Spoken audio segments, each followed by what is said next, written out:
বেশিরভাগ ক্ষেত্রেই দেখা যায় মানুষকে ভয় পাওয়ানোর জন্য লোকমুখে প্রচলিত কথা বলে ভয় পাওয়ানো হয়। শ্রোতারাও পুরোপুরি সত্যি যাচাই না করে অমূলক আশঙ্কায় ভয়ে ভয়ে বেঁচে থাকে। কিন্তু এমনটা তো নয় যে প্রচলিত কথা সব সময় সত্যি হবে। সেই সব কথা মিথ্যেও তো হতে পারে।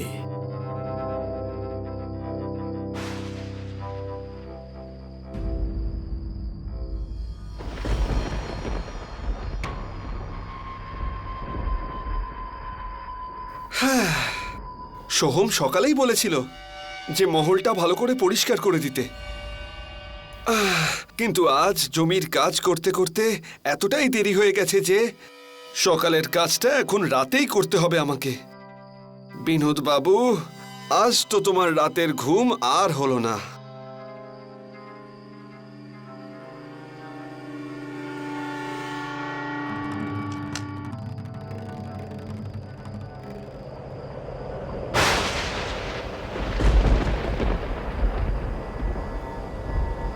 এই সব দেখে ভয়ের চোটে বিনোদের অবস্থা খারাপ হয়ে যায়। তারপরেও সাহস দেখিয়ে বিনোদ সামনে এগিয়ে যায়। আর ঠিক তখনই বিনোদের একেবারে সামনে ওপর থেকে একটা ভয়ঙ্কর ডাইনির মুখ চলে আসে, যা ভয়ঙ্কর চামচিকের মতন তার সামনে নড়তে থাকে। সেটা দেখে বিনোদের কপাল দিয়ে ঘাম বেরোতে থাকে। দুজনেই দুজনের দিকে তাকিয়ে থাকে। আর ঠিক তখনই সেই ডাইনি বিনোদকে আক্রমণ করে আর তার গলাটা চেপে ধরে তাকে ওপর দিকে টানতে থাকে। ছেড়ে দে ডাইনি, আমাকে ছেড়ে দে। ছাড়ব না। তুই এই বাড়িতে কেন এসেছিস?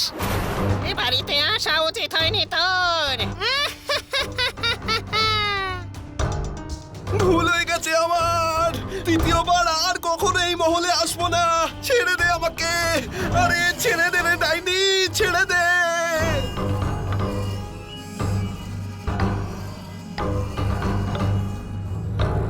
আরে আরে বিনোদ ভাই, সামলাও নিজেকে। কি হলো? আরে এত ভয় পেয়ে আছো কেন? সব ঠিক আছে তো? ডাইনি, সোহম বাবু, ওই মহলে ডাইনি আছে। ডাইনি? আরে কি বলছোটা কি? সত্যি বলছি সোহম বাবু, নেহাত আজ আমার ভাগ্যটা ভালো ছিল, তাই আমি বেঁচে ফিরে এসেছি। না হলে ওই ডাইনিটা আমাকে তো মেরেই ফেলেছিল। বাবু, তুমি তোমার মহলের চাবি রাখো। আমার দ্বারা এই মহল পরিষ্কারের কাজ আর হবে না। আমি তো বলবো তোমাকে যে যদি তুমিও বেঁচে থাকতে চাও তাহলে যত তাড়াতাড়ি সম্ভব ওই মহলের মায়া তুমি ত্যাগ করো। যদি ওই ডাইনিটার হাতে পড়ে যাও তাহলে তো তুমি শেষ, এটা মনে রেখো।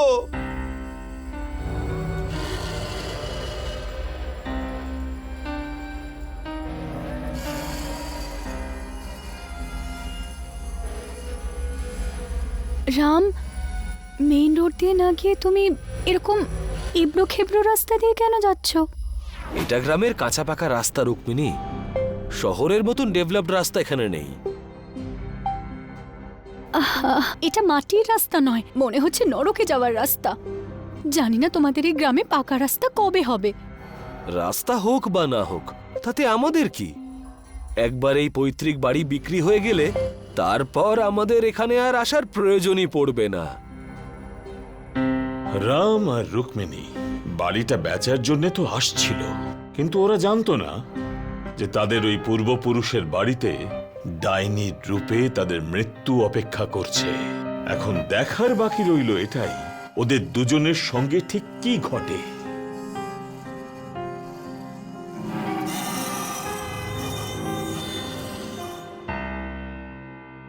নমস্কার মালিক আর মালকিন, আপনারা ভেতরে যান, আমি জিনিসপত্র নিয়ে যাচ্ছি। বলছি যে বাড়িটা পরিষ্কার পরিচ্ছন্ন করা আছে তো? না মালিক, পরিষ্কার পরিচ্ছন্ন তো করা হয়নি। হোয়াট? তোমাকে তো আমি বলেছিলাম যে 3 দিনের মধ্যে এই বাড়ি কেনার জন্য গ্রাহক আসবে। যদি পরিষ্কার পরিচ্ছন্ন না থাকে তাহলে বিক্রি করতে অসুবিধে হবে। বাড়িটা বিক্রি করার সমস্যা অনেক বেড়ে গেছে মালিক।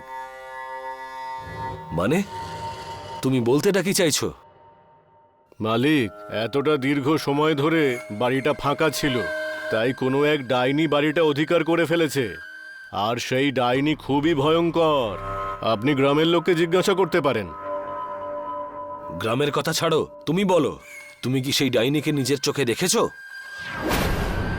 না মালিক, নিজের চোখে তো দেখিনি, কিন্তু যখন তুমি ডাইনিকে দেখোইনি তখন এই সমস্ত আজে বাজে কথায় তুমি বিশ্বাস করছো কেন? আর বাকিদের কথা বাদ দাও, তারা তো পাশের বাড়ির লোকটাকে যদি উন্নতি করতে দেখে নেয় তাহলে জ্বলে পুড়ে একেবারে ছাই হয়ে যায়।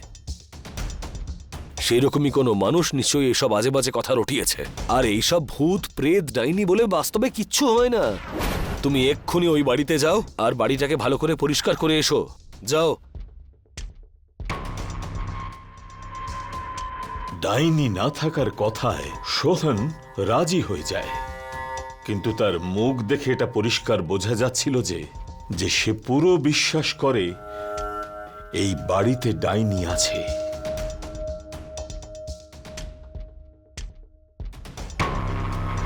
কি ভাবছো রাম? ভাবছি যে আমিও একবার ওই বাড়িতে গিয়ে ঘুরে আসি। একবার গিয়ে দেখাই যাক যে এই ডাইনির গল্পের পেছনে কোন সত্য লুকিয়ে আছে। এসব আজে বাজে কথা নিয়ে ভেবো না তো তুমি রাম, বিশ্রাম করো।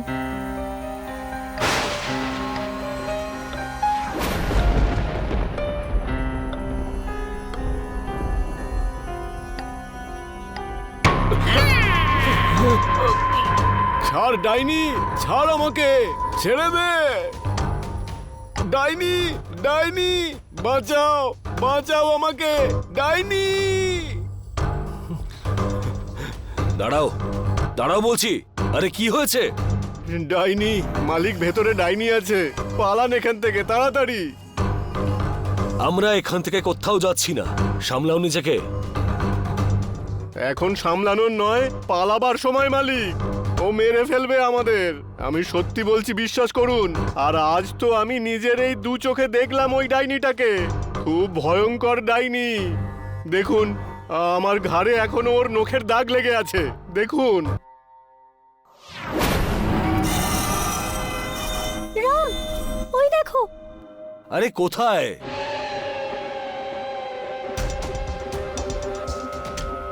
আরে এক্ষুনি তো ওখানেই ছিল, কোথায় গেল? রাম, আমার মনে হয় আমাদের এক্ষুনি এখান থেকে চলে যাওয়া উচিত। কালকে সকালে ভাববো আমরা কি করব।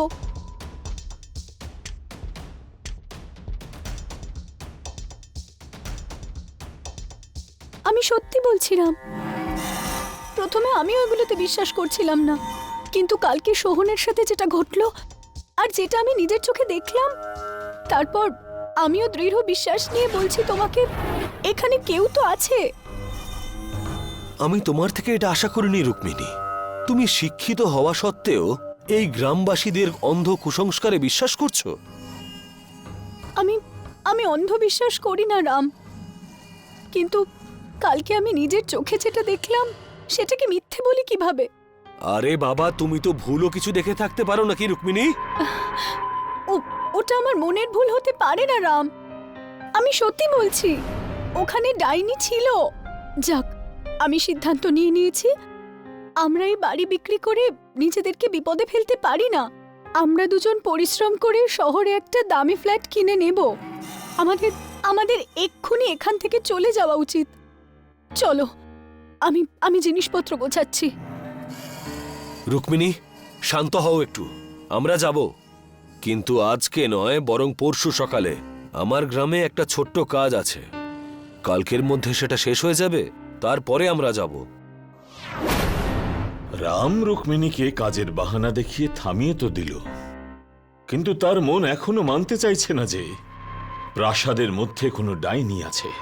সেজন্য সত্যাসত্য বিচার করবার জন্য সে উঠে পড়ল আর টর্চ নিয়ে ঘর থেকে বেরিয়ে গেল।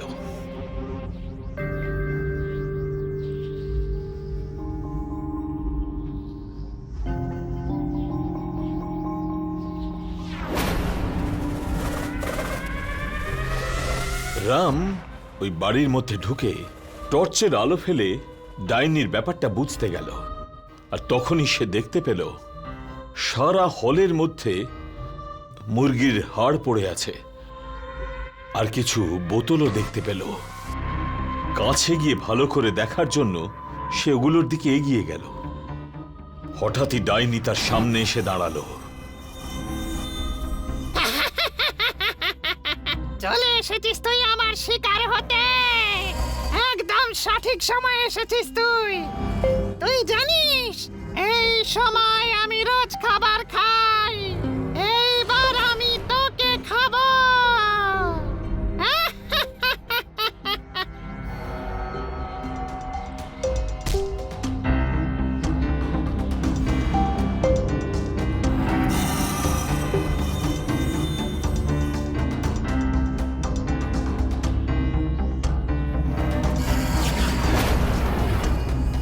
ক্ষমা করে দাও দাদা, আমাকে আমাকে ক্ষমা করে দাও। শ্যাম, তুই?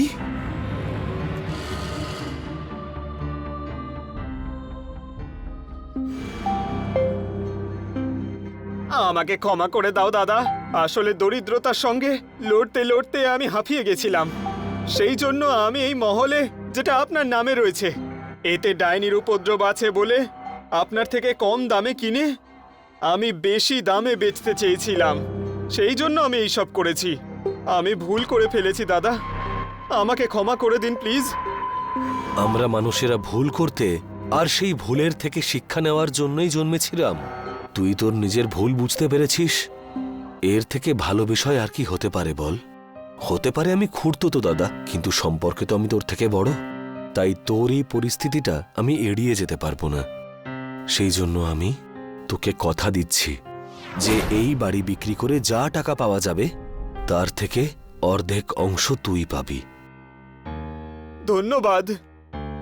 তাই শোনা কথা মানুষ বিশ্বাস করবার আগে একবার তো সত্য জানবার জন্য চেষ্টা করাই উচিত। যেটা রাম করেছিল, তার একটা চেষ্টার কারণে আজ তাদের দুই ভাইয়ের মধ্যে লোভ আর স্বার্থপরতার যে দূরত্ব ছিল তাও শেষ হয়ে গেল। সেজন্য মুশকিল আর ভয়কে শেষ করবার চেষ্টা করুন, সেগুলোর থেকে দূরে পালাবেন না।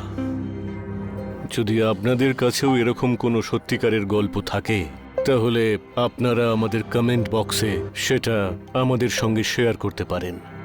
যদি আপনার অভিজ্ঞতা আমাদের ভালো লাগে তাহলে আমরা সম্পূর্ণ চেষ্টা করব সেই গল্পটিকে একটি সুন্দর দৃশ্য রূপ দেওয়ার জন্য। বিদায় নেওয়ার আগে একটাই রিকোয়েস্ট, আমাদের চ্যানেলকে লাইক আর সাবস্ক্রাইব করতে ভুলবেন না। আর প্লিজ নোটিফিকেশন বেলটাকেও প্রেস করে দিন, যাতে আমাদের সমস্ত ভিডিওস আপনারা সময় মতো দেখতে পান। জীবনে এই কথাটি সকলেই স্মরণে রাখবেন।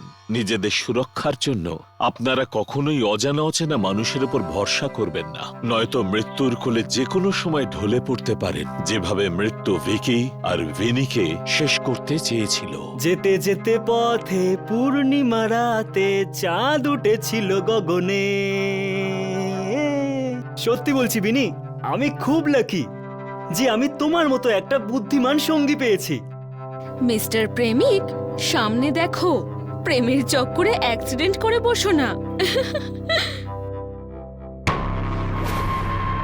আরে আরে, এটা কি ছিল? জানি না ভিকি, এমন মনে হলো যেন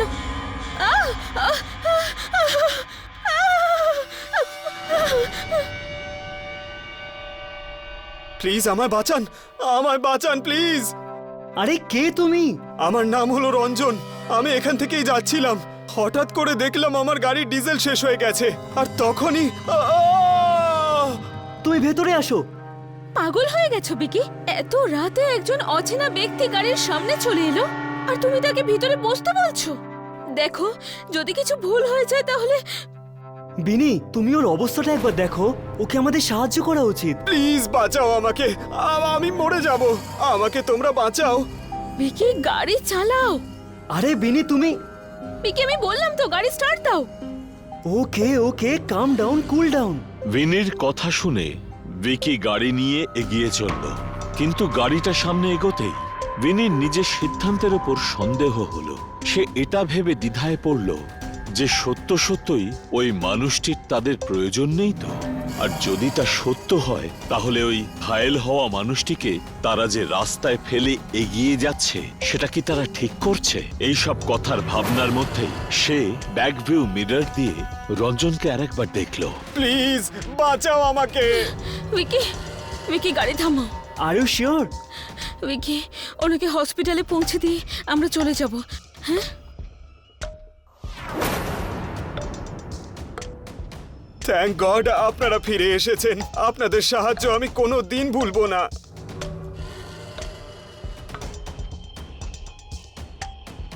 বাই দ্য ওয়ে রঞ্জন, আমার নাম ভিকি আর ও বিনি। হাই, কি হয়েছিল তোমার সাথে? আমি একটা বিজনেস ডিলের জন্যই যাচ্ছিলাম, কিন্তু এই রাস্তাটায় আসা মাত্রই আমার গাড়িটা হঠাৎ ঝাঁকুনি দিতে লাগলো। ঝাঁকুনি? এই সমান রাস্তায় ঝাঁকুনি? একদম, এই কথাটাই আমিও ভেবেছিলাম। সেই জন্যই টায়ারের হাওয়া চেক করার জন্য আমি গাড়ি থেকে বের হই, আর বেরোনো মাত্রই আমি চিন্তায় পাগল হয়ে যাই। চিন্তা? চিন্তা কিসের জন্য? ওখানে প্লেন নয়, কাঁচা রাস্তা ছিল যেখানে প্রচুর গর্ত ছিল।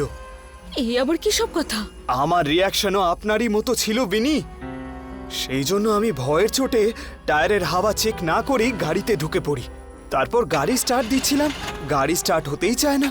ভয়ে আমি ঘেমে স্নান করে গেছিলাম। তখনই আমার চোখটা ফিউল মিটারের দিকে গেল। তখন দেখলাম গাড়িতে ডিজেলই নেই, যদিও আমি কিছুক্ষণ আগেই গাড়ি ফুল ট্যাঙ্ক করিয়েছিলাম। কিন্তু আমার গাড়িতে তখন এক ফোঁটাও ডিজেল ছিল না। আর তখনই আরে এই দুর্গন্ধ কিসের?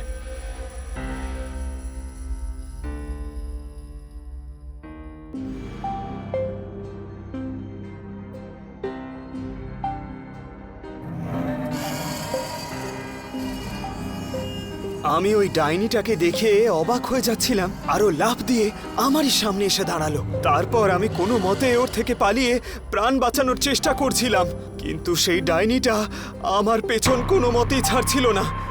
আমার এমন অবস্থা ওই ডাইনিই করেছে। আমি দৌড়ে পালাচ্ছিলাম, কিন্তু ওই ডাইনিটা আমাকে যেতে দিচ্ছিল না। আবার সেই ভয়ঙ্কর রূপ নিয়ে আমার সামনে এসে দাঁড়িয়ে পড়ে। তখন আমি খুব জোর চিৎকার করি। তারপরে কি হলো রঞ্জন? রঞ্জন? উইকি ও ও, রঞ্জন কোথায় গেল? ও এখানে নেই। কি? ও গড, ও কোথায় গেল?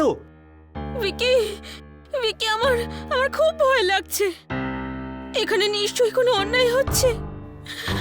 এখান থেকে পালাও উইকি, তাড়াতাড়ি পালাও এখান থেকে, চলো। ইচ্ছে না থাকা সত্ত্বেও ভিনি শুধুমাত্র ভিকির জন্য মানবিকতার খাতিরে একটি অজানা অচেনা মানুষকে সাহায্য করতে চেষ্টা করেছিল। কিন্তু চলন্ত গাড়ি থেকে হঠাৎ করেই রঞ্জনের গায়েব হয়ে যাওয়ায় ভিনি আর ভিকির সন্দেহ হয়। ভিকি, কোনো মানুষ একটা চলন্ত গাড়ি থেকে কি করে উধাও হতে পারে? এটা নিশ্চয়ই কোনো ভূত প্রেতের ব্যাপার আছে বিনি। আজ বাজেভাবে ফেসে গেলাম। ভিকি, যত তাড়াতাড়ি চালাতে পারো চালাও, চলো তাড়াতাড়ি। আমাদের যত তাড়াতাড়ি সম্ভব এখান থেকে দূরে কোথাও যেতে হবে। ও গড, এই রাস্তাটা তো সত্যি কাঁচা বিনি। মানে রঞ্জন সত্যিই বলছিল এই রাস্তাটা সমান নয়, বরং এবড়ো খেবড়ো। কিন্তু ও উধাও কোথায় হয়ে গেল? হে ঈশ্বর, বাঁচাও আমাদের। কি হয়েছে? কি হলো? না, এটা হতে পারে না। কি হয়েছে? এইরকম কেন রিয়াক্ট করছো তুমি? দেখো আমার কিন্তু খুব ভয় লাগছে। বিনি, আমাদের গাড়ির ডিজেল শেষ হয়ে গেছে, যেরকম রঞ্জনের হয়েছিল। এই হতে পারে না, হতে পারে না এটা। আমরা আমরা তো এক্ষুনি ফুল ট্যাঙ্ক করিয়ে আনলাম না। এই এই গন্ধটা কিসের? এটা তো ডিজেলের স্মেল।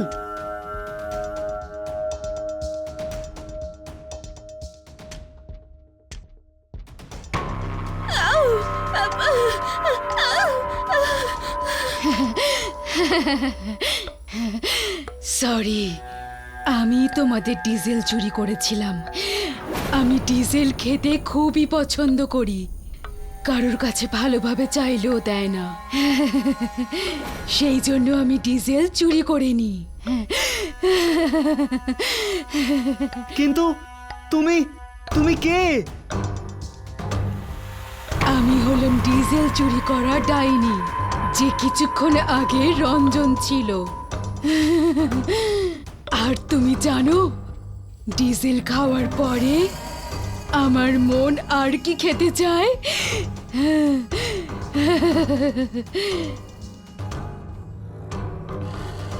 টাটকা গরম গরম মানুষের রক্ত।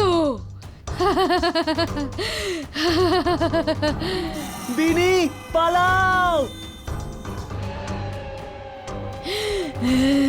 ডিজেল চোর ডাইনির হাত থেকে বাঁচা কঠিন নয়, অসম্ভব।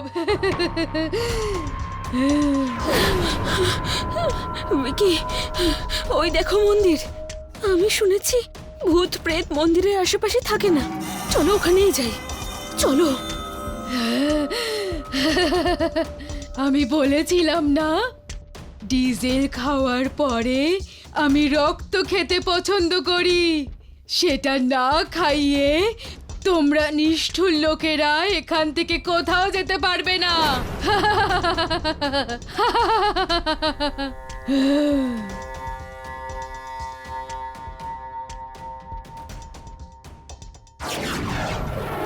বিনি, মন্দিরে যাও, হনুমান ঠাকুরের সিঁদুরটা তুলে ডাইনির গায়ে দিয়ে দাও।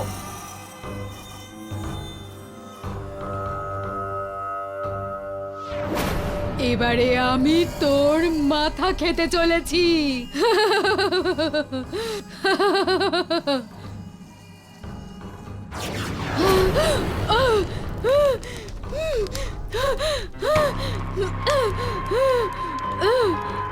Thank you for saving me.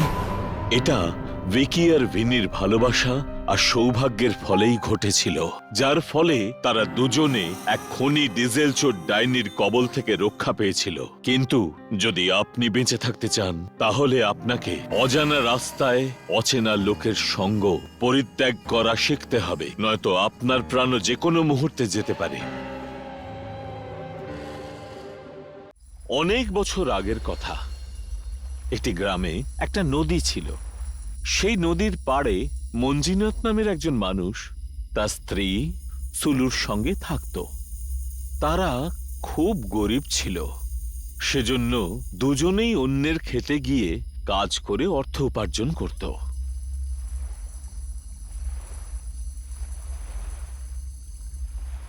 রোজকার মতন একদিন তারা কাজে যাওয়ার জন্য বাড়ি থেকে বেরোলো।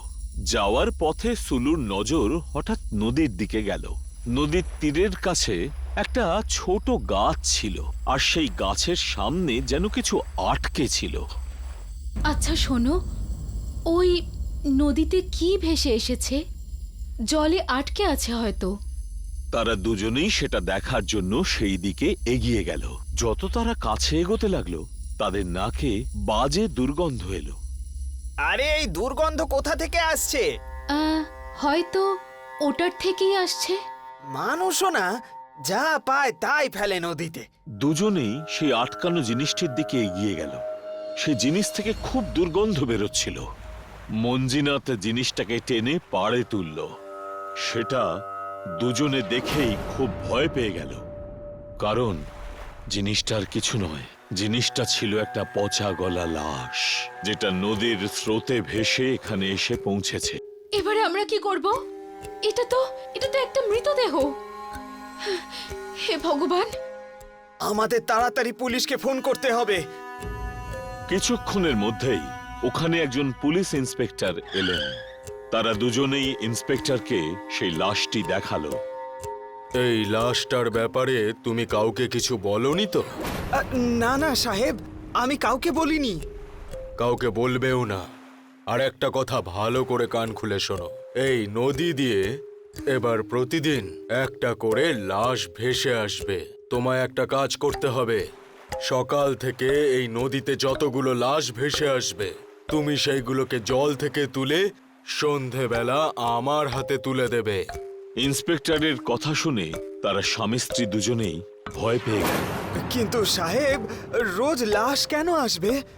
অত কথা তোমায় ভাবতে হবে না, শুধু যতটুকু বলা হচ্ছে ততটুকুই কাজ করো, কারণ এই কাজটা করার জন্য তুমি টাকাও পাবে।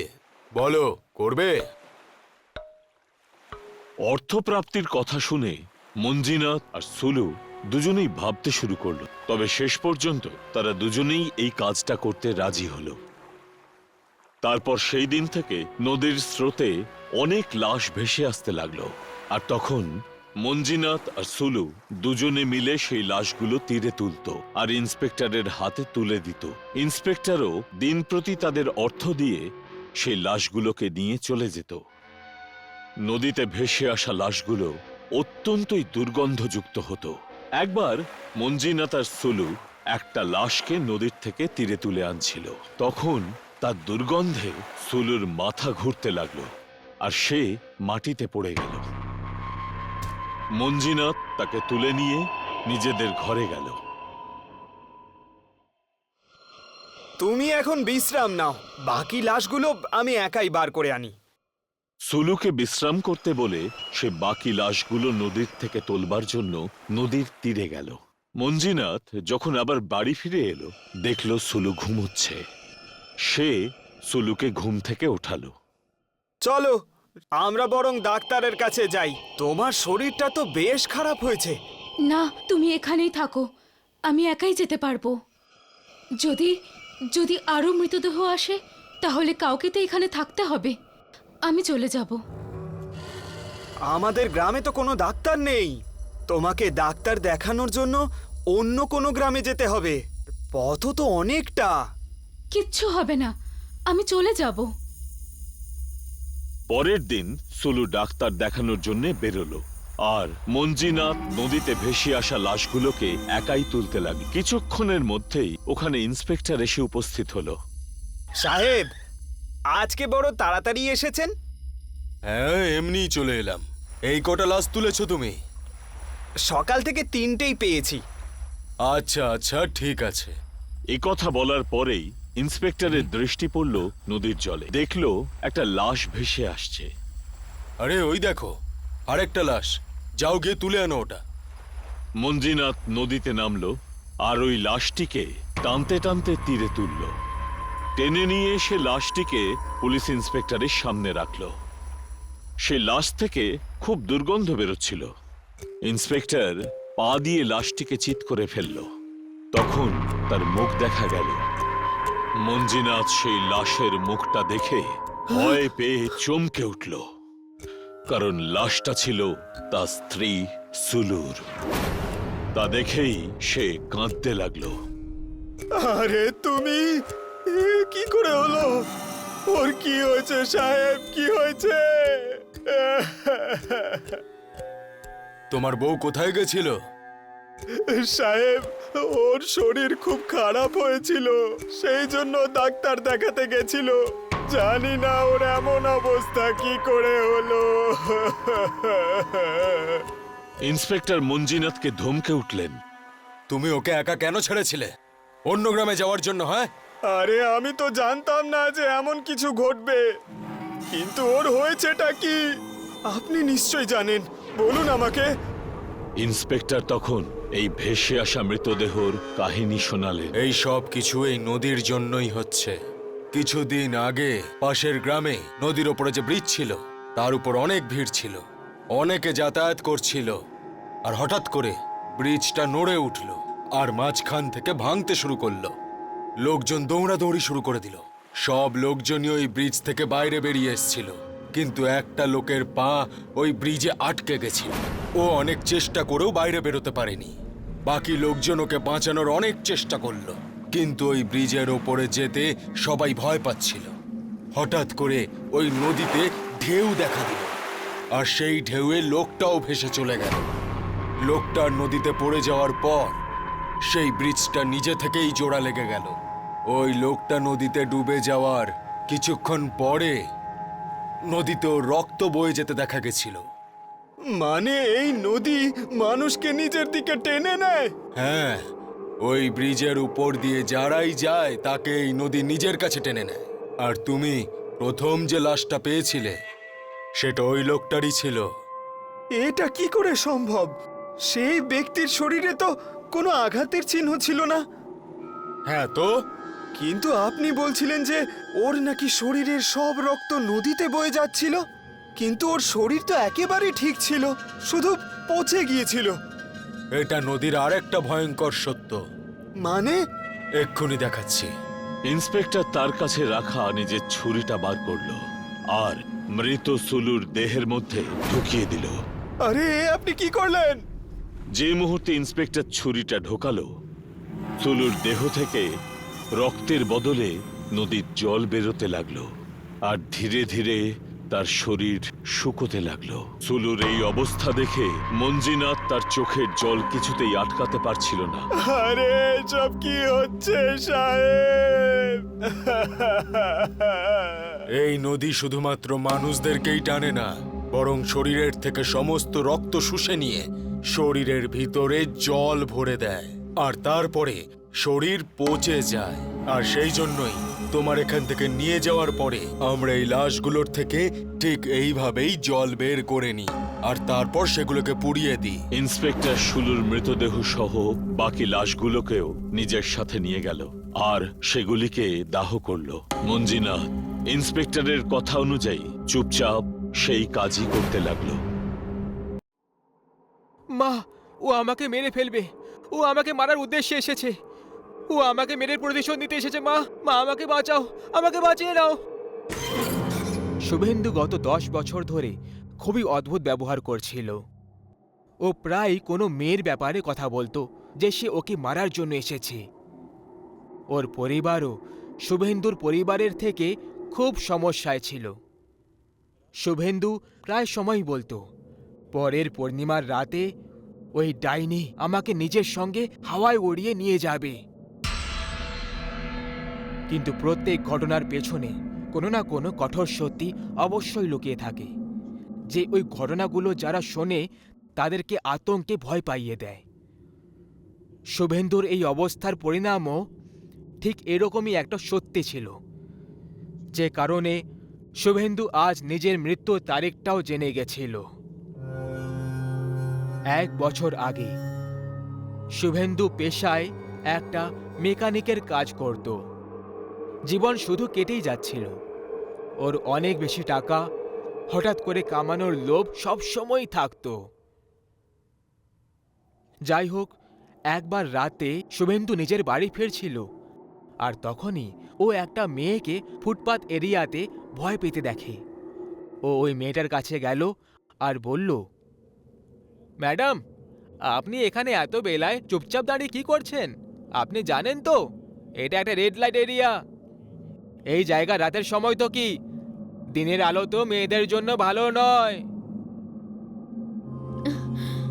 আমি ওই এরিয়া থেকেই তো পালিয়ে এসেছি।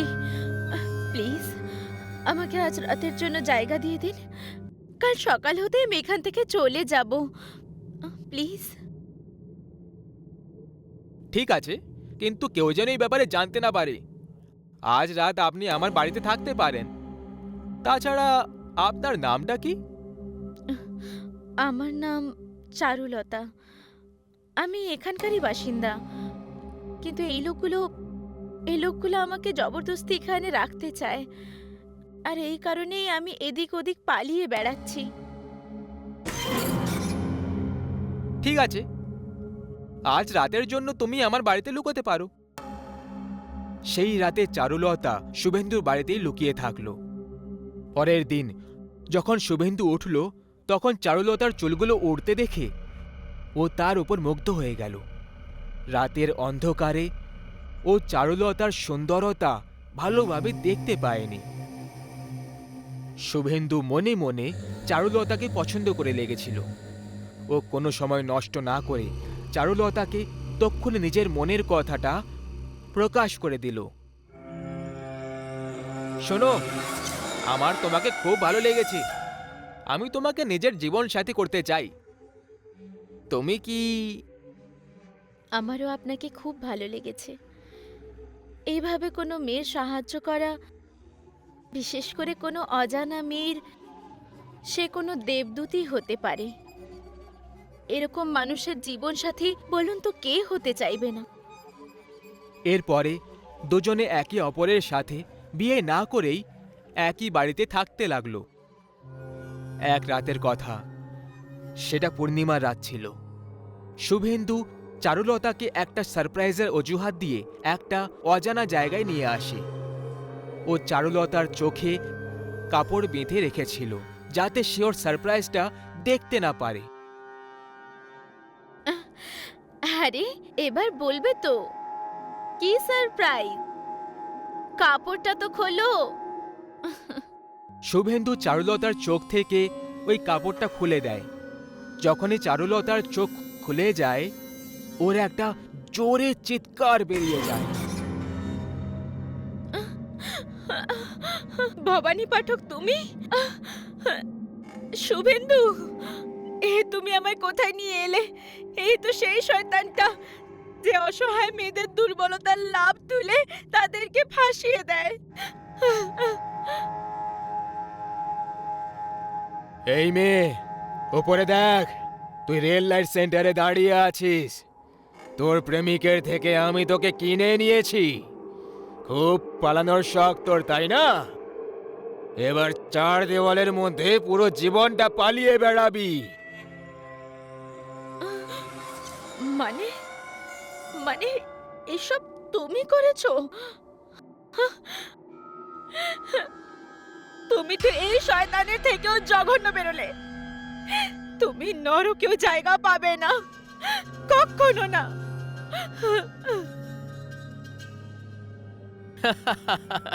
নরকের ব্যাপারে তো জানি না, কিন্তু এখন তোকে বিক্রি করে যে টাকা পেয়েছি সেটা দিয়ে আমার জীবনটা স্বর্গে তো খুব সহজেই বদলে যাবে। তোর কি মনে হলো আমি তোকে ভালোবেসে ফেলেছি? আরে পাগলি, যে রাতে তুই পালিয়েছিলি সেই রাতে এদের সঙ্গে আমার বোঝাপড়া হয়ে গেছিল। তোর সঙ্গে জবরদস্তি করলে পুলিশ থানায় পড়ে দিত আমাকে। কিন্তু এবার তো সবার এটাই মনে হবে যে তুই এখানে নিজের ইচ্ছায় এসেছিলি, আর প্রত্যেক রাতে তোর শরীরের নিলামি হবে। শয়তান, আমি তোকে জ্যান্ত মেরে ফেলবো। তুই মনে রাখিস, খুব তাড়াতাড়ি রাতও এটাই হবে আর দৃশ্যটাও এটাই হবে। তোকে পাগল করে তোর আত্মাকে তোর শরীর থেকে টেনে নিজের সঙ্গে নিয়ে যাব। যত কষ্ট আমার হবে তার থেকে অনেক বেশি কষ্টের সঙ্গে তুই মরবি। জ্যান্ত থেকেও তুই মৃতকদের মতো জীবন কাটাবি তুই। যাই হোক, এরপর এই সব কিছু এখানে সমাপ্ত হয়ে গেল। চারুলতাকে জবরদস্তি রেড লাইট এরিয়াতে সেক্স স্লেভ হিসেবে কাজ করতে বাধ্য করা হলো। কিন্তু ঠিক 6 মাস পরে হঠাৎ একটা খবর চলে এলো যে চারুলতা পাখায় গলা দড়ি দিয়ে আত্মহত্যা করে নিয়েছে। এর ঠিক 2 দিন পরেই আরও একটা খবর এলো যে ভবানী পাঠকেরও সড়ক দুর্ঘটনায় মৃত্যু হয়ে গেছে। সব থেকে বড় পাপী সে এখনো বেঁচে ছিল, শুভেন্দু। আজ 6 মাস পর চারুলতার আত্মা শুভেন্দুর সন্ধানে এসেছিল, আর এখন পৃথিবীর কোনো সাধু, তান্ত্রিক, পণ্ডিত ওকে মোটেই বাঁচাতে পারত না। অপেক্ষা ছিল তো শুধু পূর্ণিমার রাতের। আর যখনই পূর্ণিমার দিন এলো, শুভেন্দুর শরীর খারাপ হতে লাগলো। ওর চিৎকার এত কষ্টের ছিল যেন ওকে গরম তাওয়ায় রেখে একভাবে সেঁকা হচ্ছিল। প্রত্যেক 10 মিনিটে ও অজ্ঞান হয়ে যেত, আর সবার শেষে রাত 1টার সময় করে ওই ডাইনি শুভেন্দুর ঘরে প্রবেশ করে ফেলে। তার ভয়ঙ্কর চেহারা দেখে শুভেন্দু চিৎকার করতে লাগলো, কিন্তু ওর আওয়াজ ওই ঘর অবধি সীমাবদ্ধ থাকতে পারত। আমাকে ক্ষমা করে দাও, প্লিজ আমাকে ছেড়ে দাও। আমি তোমার সাথে ভুল করে ফেলেছি, কিন্তু কথা দিচ্ছি যে আমি এরকম অন্য কোনো মেয়ের সঙ্গে আর কখনো করব না। কি করে ছেড়ে দি? মনে আছে তো সেই পূর্ণিমার রাত যখন তুই ওই শয়তানের সঙ্গে আমার বোঝাপড়া করেছিলি? আমি তোকে সেই রাতে সতর্ক করেছিলাম, কিন্তু তুই আমার সব কথাগুলোকে তোয়াক্কা না করে উড়িয়ে দিয়েছিলি। আর আজ আমি তোর ক্ষমা চাওয়াটাকেও উড়িয়ে দেব।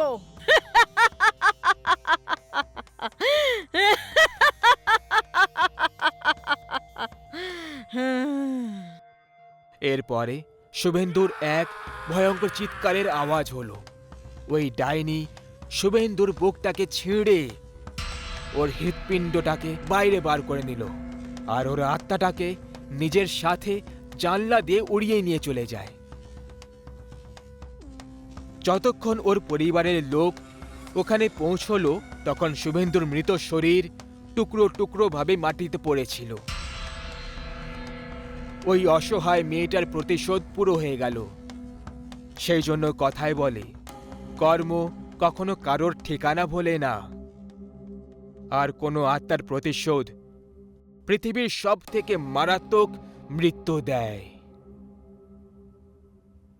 দেখুন, আমার কথা শুনুন, এই পেশেন্টের কিছুক্ষণ পরে জ্ঞান ফিরে যাবে, ততক্ষণ ওকে এখানেই থাকতে দিন। আধ ঘন্টা পরে ঘড়িতে 11:50 হয়েছিল। হাসপাতালের সব লোকেরা এখানে ওখানে দৌড়তে লাগলো। কেউ দৌড়তে দৌড়তে পড়ে যাচ্ছিল, আর কেউ একে অপরের সঙ্গে ধাক্কা খাচ্ছিল। পুরো হাসপাতালে ছুটোছুটি লেগে গেছে।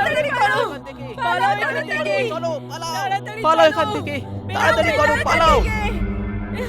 12টা বাজার আগেই হাসপাতাল নির্জন হয়ে গেল। ঘড়িতে 12টা বাজা মাত্রই মুর্দা ঘরের দরজা নিজের থেকেই খুলে যায়। কারুর হাঁটার আওয়াজ এলো। মুর্দা ঘর থেকে একটা ডাইনি বাইরে বেরিয়ে, যার চুল এলোমেলো ছিল আর যার পরনে সাদা কাপড় ছিল। ডাইনি নিচে ঝুঁকে মাটিটা শুকতে লাগলো। এখানে একটা ওয়ার্ডে যে পেশেন্ট অজ্ঞান ছিল, তার জ্ঞান ফিরে যায়। আরে সবাই কোথায় চলে গেলে? আরে কেউ আছে কি এখানে? তখনই পেশেন্ট কারোর চলার আওয়াজ শুনতে পায়। দরজা নিজের থেকেই ধাক্কা খেতে শুরু হয়। পেশেন্টের বেড নিজের থেকেই নড়তে শুরু করে, যেন বেডটাও ভয়ে কাঁপছিল। এটা দেখে পেশেন্টও ভয় পেল। কে আছে এখানে? আরে এই বেড নিজের থেকে কি করে চলে যাচ্ছে? আরে কেউ বাঁচাও আমাকে, বাঁচাও আমাকে কেউ। বেড নিজের থেকেই সিঁড়ির দিকে এগিয়ে গেল, আর বেড সিঁড়ি থেকে নিচে পড়ল।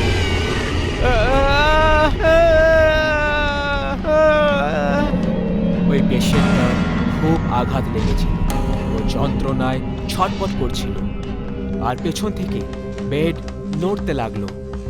আর ওই নড়তে থাকা বেড থেকে উঠে পেশেন্ট পালাতে লাগলো।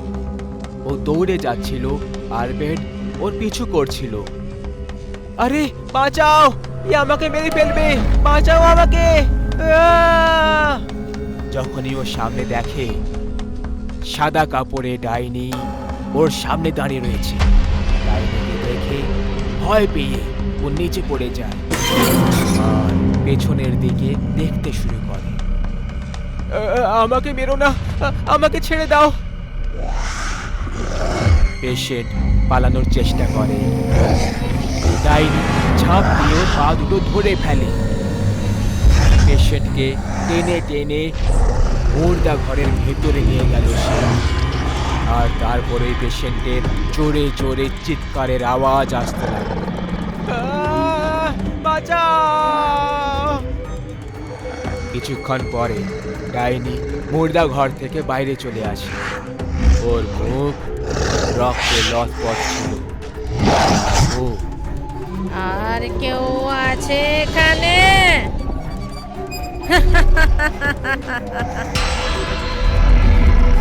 মুর্দা ঘরের দিকে দেখে জোরে জোরে হাসতে শুরু করে। কি করে জানি না আমরা এই পেশেন্টকে হাসপাতালে ভুলে রেখে চলে এসেছি। আপনি আসলে কি বলতে চাইছেন ডাক্তার বাবু? এই হাসপাতালে একটা ডাইনি আছে। যে কেউ এই হাসপাতালে রাত 12টার পরে থাকে তার মৃত্যু একেবারে নিশ্চিত। এখানে সবাই একই কথা বলছে, কিন্তু আমার লোকেদের কথায় বিশ্বাস হচ্ছে না। কিন্তু আপনি তো ডাক্তার, আপনি এরকম বিষয়ে কি করে বিশ্বাস করতে পারেন ডাক্তার বাবু? আরে এমন অনেক কেস দেখেছি আমি, ভোটের নামে লোকেদেরকে মেরে তাদের অঙ্গ নিয়ে তস্করি করে হাসপাতালওয়ালারা। আমরা এরকম কিছু করি না। যদি আপনার বিশ্বাস না হয় তাহলে 12টা বাজার পর এই হাসপাতালে থেকে দেখুন, যা কিছু আছে আপনি জানতে পেরে যাবেন। এখন আমি চলি। ডাক্তার ঠিকই তো বলছে, 12টা অবধি থেকেই যাই এই হাসপাতালে, সত্যিটা সামনে চলেই আসবে। এত লোক যখন বলছে তাহলে হয়তো সত্যিই এখানে ডাইনি রয়েছে। আর যদি সত্যি ডাইনি থাকে তখন একটা কাজ করি, হাসপাতালে মিনি ক্যামেরা লাগিয়ে দিই, আর হাসপাতালের বাইরে ওবি ভ্যানে বসে আমি সব কিছু দেখে নেব। সব কিছু আমার সামনে জলের মতো পরিষ্কার হয়ে যাবে। জার্নালিস্ট ছোট ছোট ক্যামেরা হাসপাতালে লাগিয়ে দেয় আর নিজের ওবি ভ্যানে বসে 12টা বাজার অপেক্ষা করে। এত বছর ধরে হাসপাতালে সবার প্রাণ চলে যাচ্ছে। আসলে এরকমটা হওয়ার কারণ কি? আজ সত্যিটা সবার সামনে চলে আসবে। যেই সত্যি হোক না কেন, এই সত্যিটা সবার সামনে নিয়ে আসার জন্য আমার প্রমোশন তো একদম পাকা। 12টা প্রায় বাজবে করছে। সবাই হাসপাতাল থেকে বাইরে পালিয়ে যাচ্ছিল, কিন্তু ওই জার্নালিস্ট ওইখানেই হাসপাতালের ভেতরে ওবি ভ্যানের ভেতরে বসেছে। ও স্ক্রিনে দেখলো যে ওটা ঘর থেকে একটা ডাইনি বাইরে বেরিয়ে আসছে, যার চেহারা চুল দিয়ে ঢাকা রয়েছে। আরে এ কোনো ডাইনি নাকি মহিলা? মনে হয় এ কোনো এক জুনিয়র আর্টিস্ট, ভাড়ায় ডেকে পাঠানো হয়েছে।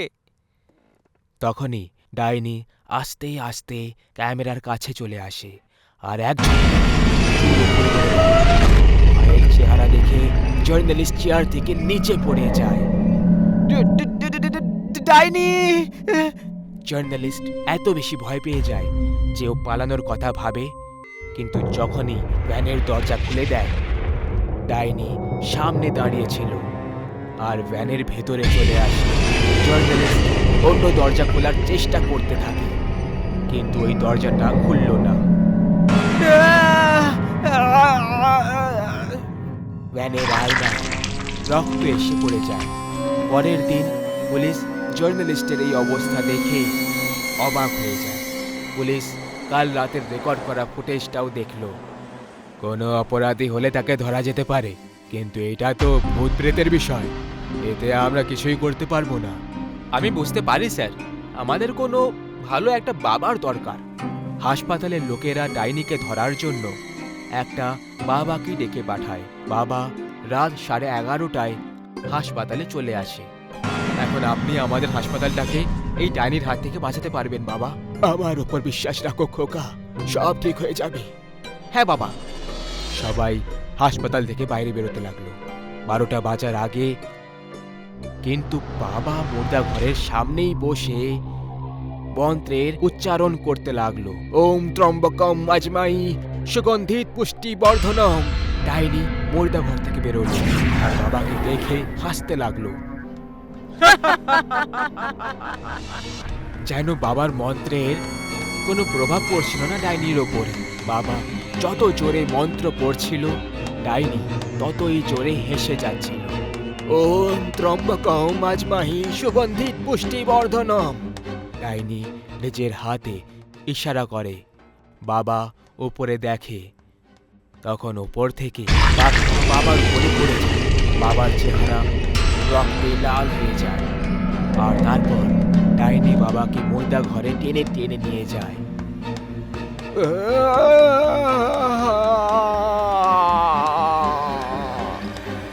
বাকিদের মতোই ডাইনি বাবাকেও নিজের শিকারে পরিণত করল।